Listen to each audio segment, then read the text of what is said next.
Hello friends, இன்றைக்கி செவ்வாய்க்கிழமை breakfast and lunch menu என்னென்னு பார்த்துடலாம் வாங்க. காலையில் பிரேக்ஃபாஸ்ட் பார்த்திங்க அப்படின்னம்னா பூரி, அதுக்கு சைட் டிஷ் வந்து சன்னா மசாலா. எப்போவும் கிழங்கு மசாலா தான் செய்கிறது.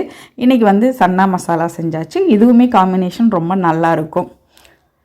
பூரிக்கு எடுத்து வச்சுக்கலாம். அடுத்தது பார்த்திங்க அப்படின்னம்னா, அந்த தாபாலையெல்லாம் சாப்பிட்ருந்தீங்கன்னா தெரியும், அங்கே வெங்காயம் வைப்பாங்க. நீங்கள் அந்த சன்னா மசாலா பூரி ஒரு பீஸ் வெங்காயமும் சேர்த்து சாப்பிட்டு பாருங்கள். டேஸ்ட் ரொம்பவே நல்லாயிருக்கும். அடுத்தது இன்றைக்கி மத்தியானம் லஞ்ச் மெனு என்னன்னு பார்த்துடலாம் வாங்க. சுட சுட சோறு போட்டுக்கலாம்.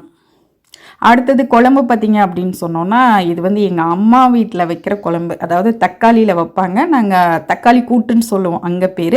ஆக்சுவலாக இது தக்காளி குழம்பு. தக்காளி தான் ஃபுல்லாக ஊற்றி செய்கிறது.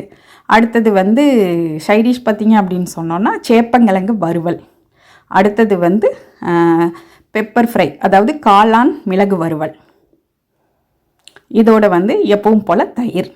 அதாவது வெஜ் வைக்கிற அன்னைக்கு எங்கள் வீட்டில் ரசம் எடுப்படாது, ரசம் சாப்பிட மாட்டாங்க. அதனால தயிர் வச்சுக்கிறது. அடுத்தது வாழைப்பழம். இதான் இன்றைக்கான லஞ்ச் மெனு. இந்த மெனு பிடிச்சிருந்ததுன்னா கண்டிப்பாக வீடியோவுக்கு ஒரு லைக் ஒன்று கொடுத்துருங்க.